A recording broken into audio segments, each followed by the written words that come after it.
것들을 포함해서 몇 가지 말씀 올리겠습니다. 우선 어제 청와대에서 아침에 저희가 같이 현충원부터 시작해서 김대중 대통령님, 또 봉화의 노무현 대통령님, 문재인 대통령님 뵙고 이재명 대통령님과 출마했던 3인을 포함해서 비서실장, 정무수석, 원내대표님까지 같이 있은 자리에서 거의 4-5시간에 걸친 저녁 자리가 있었습니다. 서로 할 얘기를 다 했고 충분히 많은 말씀을 나누었고 결론적으로는 이번 전당대회 과정을 잘 딛고 함께 가자 하는 그러한 말씀을 나눴습니다. 서로 오랜 얘기, 또 속의 얘기, 또 서운한 얘기 이런 것들을 다 나눈 시간이었습니다. 모두에게 감사하고 저도 아마 어제 청와대에서 발표했겠지만은 이 전당대회 과정에서 이런 어떤 상호 격렬한 선거의 과정에서 있었던 좀 과하다 싶은 표현 이런 부분들에 대해서는 제가 다 죄송하다 하는 말씀을 드렸습니다. 이번 전당대회는 우리 당의 역사에서 1인 1표의 당원 주권이 적용된 첫 전당대회였습니다. 매우 의미가 있고 그 전당대회 과정을 통해서 이렇게 당대표와 지도부로 선출된 저희 모두가 아마 큰 자부심과 사명감을 같이 느낄 거라고 생각합니다. 앞으로도 그렇게 하겠습니다. 선거 과정 중에 제도라든가 또는 관리라든가 이런 등등에 대한 문제제기가 일부 있었고 선거가 끝난 시점에서도 그에 대한 상호 다른 의견이 있는 것 같습니다. 선거제도의 복합성 때문에 당원 주권의 전형을 상징하는 1인 1표 부분, 또 대의원 부분, 또 국민 여론조사 부분 이런 것들이 배합되어서 나타난 과도적인 문제일 거라고 생각합니다. 그것이 어떻든 간에 우리는 그 전체로서의 결과를 받아들이고 필요한 부분이 있다면 앞으로 개선을 해나가면 되겠다 이렇게 생각을 합니다. 저로서는 당원으로 보면 대의원까지를 포함해서 약 55에서 60% 정도의 지지를 해주셨기 때문에 결국 전당대회에서의 지지는 저 개인의 인물에 대한 선택이라기보다는 제가 제시했던 민생 실용 확장의 또 노선에 대한 당원들의 선택이다 이렇게 무겁게 받아들이고 그 노선을 잘 실현해 가도록 하겠습니다. 제가 전당대회 마지막에 우리 정부의 성장 전략인 ABCDE와 유사하게 우리 당도 ABC의 길을 가겠다. 어포더빌리티, 미국의 지금 뉴욕 시장이 제기한 민생, 우리로 보면 먹사니즘 또는 생활비 정치, 감당 가능한 비용에 해당하는 어포더빌리티 A, 그리고 브로드닝, 우리의 확장, 그리고 컴피턴스, 유능한 민주당 세 가지를 해나가겠다 이렇게 말씀을 드렸습니다. 그렇게 하겠습니다. 개인적으로는 제가 총리 시절에 새벽 총리를 자임했었는데 앞으로는 새벽 당대표를 자임을 좀 해볼 생각입니다. 그건 달리 이야기하면은 결국은 민주당이 바라는 것이 지금 당의 그 백드롭이 국민을 지키는 든든한 민주당이라고 바뀌었습니다. 제가 대표로 되면서 첫날 그렇게 바꾸자고 했습니다. 지금 국민이 원하는 것은 국민과 민생을 지키는 든든할 것이라고 생각해서 그렇게 하겠습니다. 저희가 전당대회 이후에 첫 행선지를 거제의 그 재난 현장으로 잡은 것도 그런 취지가 있다 이렇게 이해해 주시면 되겠습니다. 당청 관계가 결국은 이번 전당대회에서의 어떤 본질적인 쟁점이 아닌가 싶습니다. 당청 관계가 이래야 한다, 저래야 한다라는 여러 가지 견해가 있었습니다. 그리고 오늘 제가 보니까 대통령께서 모두의 대통령이 되기 위해서 그 당적을 벗어나는 것이 오히려 더 그에 부합하지 않느냐라는 비교적 영향력 있는 공직에 계신 분의 말씀조차도 있었습니다. 그리고 그에 대해서는 이렇게 우리가 보면은 당 내외에서 전당대회 과정에서도 나름의 이론과 논거를 가지고 논리가 제기된 것 같습니다. 근데 그에 대해서 한 가지 말씀드리겠습니다. 저는 이 부분은 첫째, 헌법적으로 우리의 정당 정치가 규정되어 있고 두 번째, 정치사적으로 그 이전에 당정의 일치 단계에서 노무현 대통령님 때 당정 분리를 시도했고 그것이 일정하게 현재까지 내려오고 있는데 노무현 대통령께서 임기 말에 당정 분리가 잘못되었고 이것을 회복해야 한다는 말씀을 이미 하신 바가 있기 때문에 역사적 경험이 축적되어 있는 것이다 이렇게 생각합니다. 세 번째로는 현재 우리의 그러한 헌법적 규정과 역사를 종합해서 되어 있는 우리의 당헌 당규에 당헌 77조의 당과 대통령과의 관계가 이미 정리되어 있습니다. 당헌 77조를 보시면 대통령에 당선된 당원은 재임 기간 동안 당론 결정에 참여할 권한과 당론을 이행할 의무를 가지고 사망에는 재임 기간 동안 당의 정강 정책을 충실히 국정에 반영하고 당은 대통령의 국정 운영을 적극 뒷받침한다. 이렇게 되어 있고 끝으로 당은 이러이러한 내용으로 해서 국정 운영에 필요한 인사를 추천할 수 있고 대통령에 당선된 당원은 정례적인 당정협의를 개최해야 한다 이렇게 되어 있습니다. 이것은 문재인 대통령님께서 당선되실 때 여기 계신 송영길 대표님이 총괄본부장을 하고 제가 종합상황본부장을 할 때 그 추미애 대표 시절에 문재인 정부 출범하자마자 당시만 해도 당의 당직자들이 청와대에 배치되는 룰 자체가 확립 안 되고 그냥 캠프를 주도했던 개별 인사들의 그 주도성에 의해서 당직자들이 청와대에 가는 이런 폐단을 극복하기 위해서 당시 제가 이거 초안을 성안했던 것입니다. 그리고 그때 처음으로 우리 당직자들이 어떻게 배치돼서 몇 개월 있다 돌아온다 하는 순환 근무 원칙이 확립되었습니다. 근데 사실상 그 이후에 우리가 야당 시간이 있었고 이 문제는 성안이 되어 있어도 당과 정부나 당과 청와대의 관계가 실질적으로 확립되어 있지 않으면 여기에 나와 있는 매우 중요한 부분은 당의 인사 추천 부분은 형해화됩니다. 그래서 저는 이에 대해서 두 가지 말씀을 드리려고 합니다. 첫째는 최근에 당내외에서 일부 제기된 당정의 완전한 분리라든가 임기 1년 차의 대통령의 당적 이탈 논의는 헌법에 대한 무지 내지는 오해에 기초한 것이다. 그리고 책임 정치 원칙에 비추어 봐서도 맞지 않다. 당의 입장에서는 결코 수용할 수도 없는 논리이고 역사적으로도 맞지 않는 논리이다. 이미 현재 있는 당원 당규 상으로도 당과 대통령과 청와대의 관계는 정립되어 있는데 저는 차제에 필요하다면 당의 거당적인 논의를 거쳐서 이 부분을 조금 더 강화하는 당헌 당규 개정도 검토해 볼 필요가 있다고 생각합니다. 이 부분에 대해서 한번 좀 검토해 주시기 바랍니다. 그 다음에 어제 논의 자리에서 우리 송영길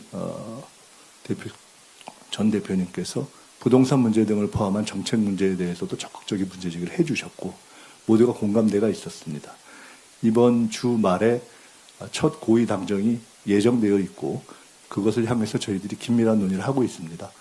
저는 여당의 당정 관계는 기본적으로 완벽한 사전 협의를 통한 일치라고 생각합니다. 그 과정에서 일치하고 치열하게 논의하되 대외적으로는 잘 그것을 함께 목소리를 내는 것이 좋다. 그런 과정을 거치겠습니다. 다만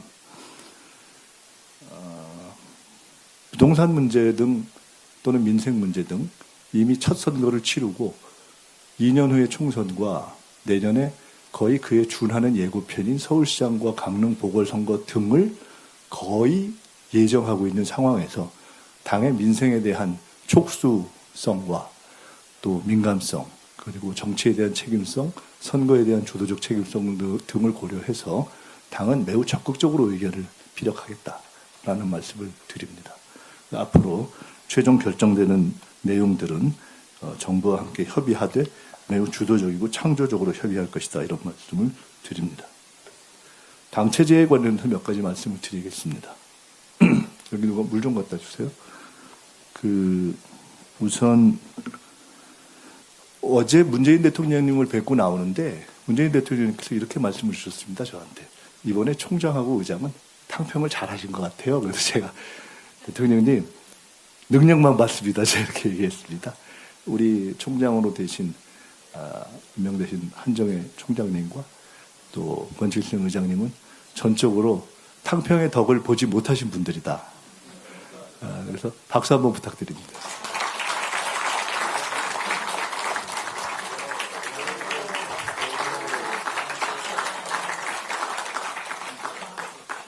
앞으로도 그렇게 하겠습니다. 우리 당은 지금까지도 그렇고 현재도 그렇고 앞으로도 개판은 없습니다. 오로지 능력 위주의 실력주의 인사만 하겠습니다. 그래서 저희들이 당 체제를 지금까지 부분 이렇게 급하게 실무적으로 필요하다 하는 부분을 발표하고 있고, 저희들이 기타 후속 인사를 가급적 신속하게 하겠습니다. 신속하게 하는 이유는 시간이 없어서 그렇습니다. 가급적 저는 빠른 시간 내에 인사를 마치고 일을 할 수 있는 체제로 들어가도록 하겠습니다. 최고위원회 구성과 관련해서 한 가지 말씀드리겠습니다. 아시다시피 현행 당원 당규에는 당원 26조에 지명직 최고위원은 당대표가 지명하는 2명 이내인데 당대표가 지명하여 최고위원회의 의결을 거쳐 당무위원회의 인준으로 확정된다, 이렇게 되어 있습니다. 통상적인 당원 당규의 여타 구성을 보면 대표가 제기하고 최고위원회의 협의를 거쳐서 임명하거나 하는 것인데, 이 경우에는 협의가 빠져 있기 때문에 대표의 전속적 지명권을 인정한 것입니다. 그래서 형식적인 이제 인준과 의결과 인준의 절차를 거치는 것인데요. 그럼에도 불구하고 아시다시피 우리 당의 최근의 논의를 반영해서 전당대회 과정에서 5인의 선출직을 여성 최고위원처럼 청년 최고위원 한 분이 자동으로 포함되게 하는 게 어떠냐는 논의가 있었습니다. 다 아실 것입니다. 근데 논쟁이 있었습니다. 그리고 당시에 최고위에서 부결이 됐습니다. 그래서 그 부결된 이후에 후보들 개인의 의견으로 할 수 있다면은 남아있는 지명직 최고위원 2자리를 활용해서 선출직의 방식으로 하면 어떠냐 하는 논의가 있었고, 저도 그런 의견을 냈습니다.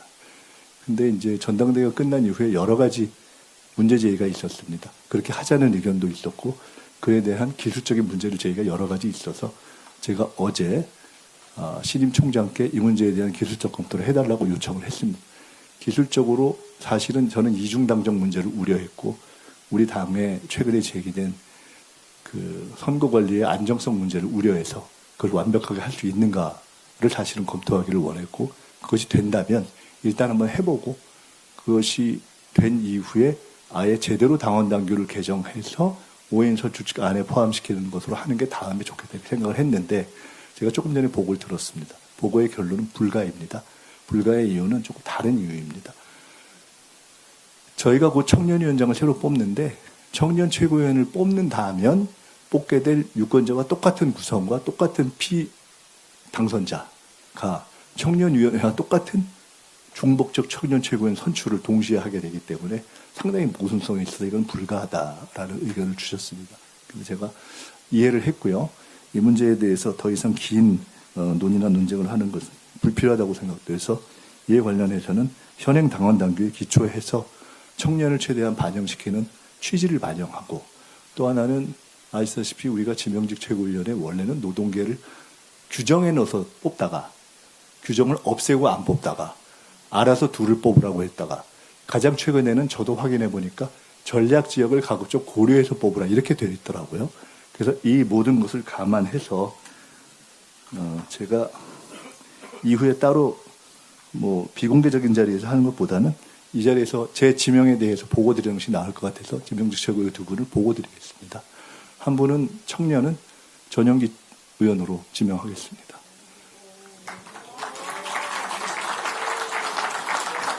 그리고 또 한 분은 노동으로 하겠습니다.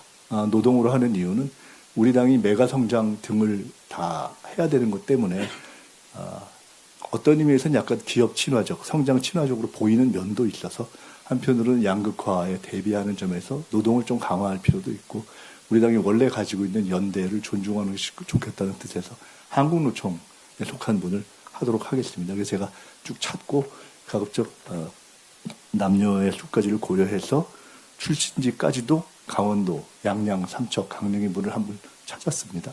마침 이분이 총리실에 있을 때 사회대기업위원회 소속이기도 해서 우리 이수진 의원님과 똑같은 출신의 경력을 갖고 계시는, 아실 것 같은데, 권미경 현 한국노총 전국 공공연대 노조연맹 위원장님을 최고위원으로 지명하겠습니다. 제가 개인적으로 잘 모릅니다. 근데 아까 통화했습니다.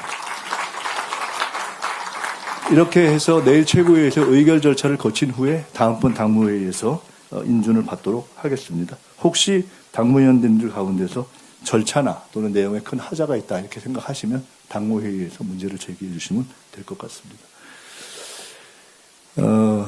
의총을 하고 나서 다음 주까지 당직을 최대한 빨리 하겠습니다. 그걸 하고 나면 모든 부서의 업무 보고를 요구하겠습니다. 그리고 모든 부서의 업무 보고를 생중계하겠습니다. 정부의 업무 보고와 정부의 업무 보고 생중계가 번역돼서 당에서 이루어진다 이렇게 이해하시면 될 것 같습니다. 당의 전략국은 전략에 대해서 보고해야 할 것이고 청년위원회는 보고해야 할 것이고 재정국도 투명하게 보고해야 할 것이고 모든 특위조차도 맡고 있으면 그것에 실질적으로 해외 동포는 어떻게 할 것인지 4050은 어떻게 할 것인지 이렇게 보고를 하고 저는 국민들께 우리가 쓰는 예산과 정책의 방향을 소상히 설명하는 것이 낫다. 이렇게 하고 그것이 가급적 된다면은 향후 2년의 총선까지를 내다본 계획으로 정리를 해가는 과정을 거치려고 합니다. 제가 지난 대선 전에 수석 최고위원일 때 집권플랜본부를 제기했을 때 다들 너무 이르다고 말씀하셨지만 저는 이른 준비가 맞았다고 생각합니다. 지금 또한 저는 전대 직후에 사실상 총선 준비를 시작하겠습니다. 그리고 우리 모두가 총선 선대위로 우리 당은 이제 8월 18일부터 총선 선대위로 바뀌었다고 생각하십시오. 저는 원내의 모든 원내 입법을 맡길 것이고 저는 청년과의 접점을 넓히고 통합 문제를 해결하고 지역에 가고 그다음에 정책을 개발하는 선대위의 선대위원장 내지는 감독관으로 제 역할을 바꾸겠습니다. 모든 분들이 역할을 하실 수 있도록 역할을 부여하겠다 이렇게 말씀드립니다. 간단하게 두세 가지